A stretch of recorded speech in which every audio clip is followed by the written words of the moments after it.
morning, ladies and gentlemen. Thank you for being here with us this morning. It is my pleasure to be the Master of Ceremony for this conference. Myself, Satyajit Padi, and on behalf of Center for Asia Policy, National Tsinghua University, I'd like to extend a very warm welcome to all of you. Today we are pleased to introduce Dr. William Stanton. Dr. Stanton is the Senior Vice President of National Tsinghua University and Director of Center for Asia Policy. He has worked as 34 years as a diplomat in state. Ladies and gentlemen, please welcome Dr. William Stanton.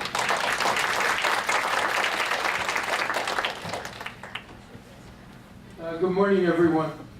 Thank you for coming. I'd like to welcome Vice Chancellor Liu, Vice President Chen Qinwen, Vice President for Global Affairs. I'd like to welcome Liu Shizhong, who's the head of the Taiwan Brain Trust in Taipei, who will be our keynote speaker.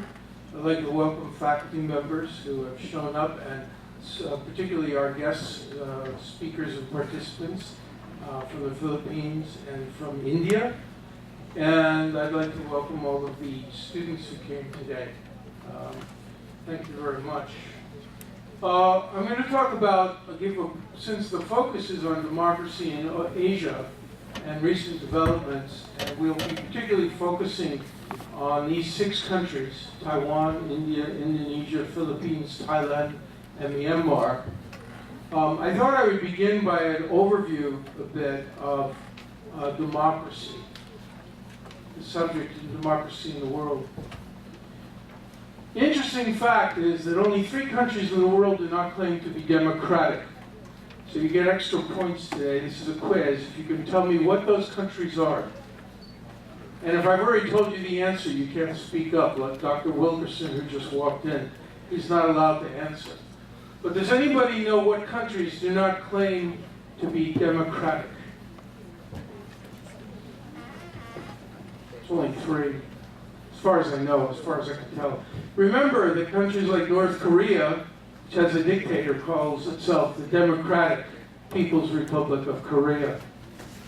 Okay, who are they? Well, they are Brunei, Saudi Arabia, and the Vatican City, if you consider that a country. They don't call themselves democracies. But virtually everybody else, somehow in their constitution or in their the language they use to describe them, say, we are democratic.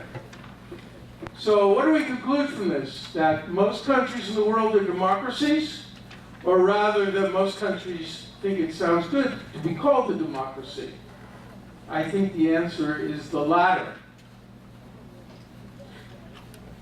What a country calls itself doesn't tell you that much, in fact.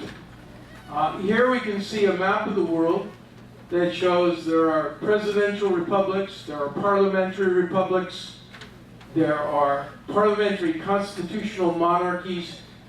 Britain is an example of that. There are military dictatorships. There are semi-presidential republics, single-party states, absolute monarchies, and constitutional monarchies in which the monarch personally exercises power. There's republics with an executive president dependent on a parliament, and countries which don't fit any of those systems. So what a country calls itself really doesn't say that much about actually how the government operates and the degree to which it is democracy.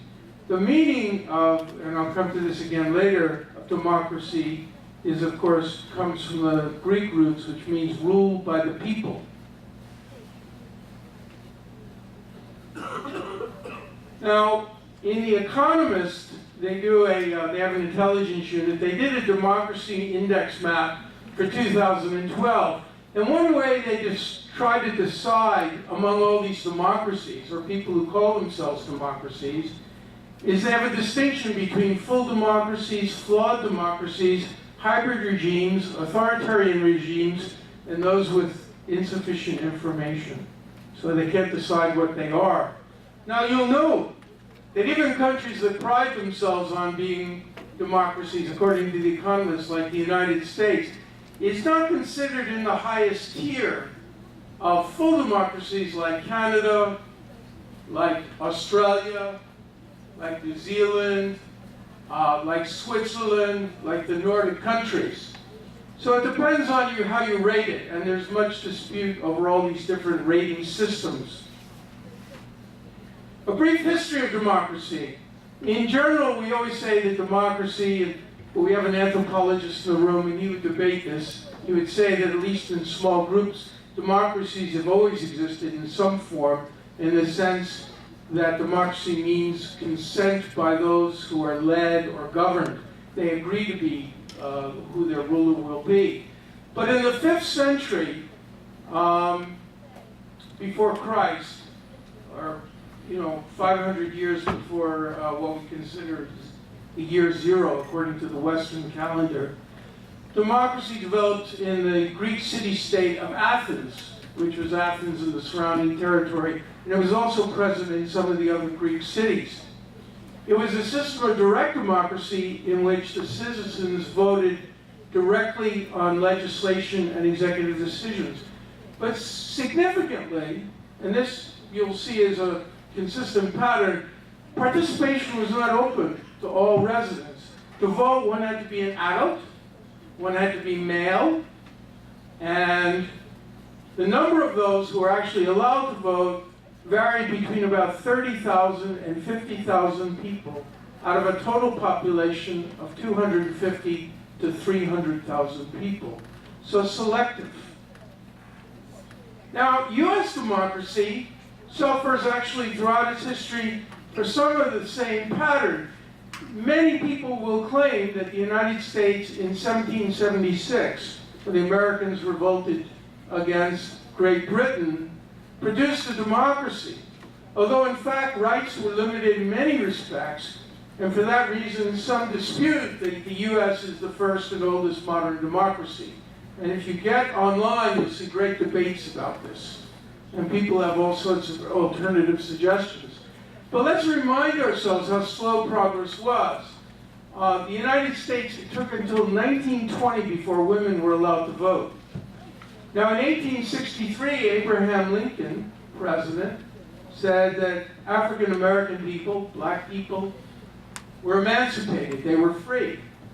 But in point of fact, it was another 100 years, in 1964, that there was a Civil Rights Act that outlawed discrimination against people based on their race.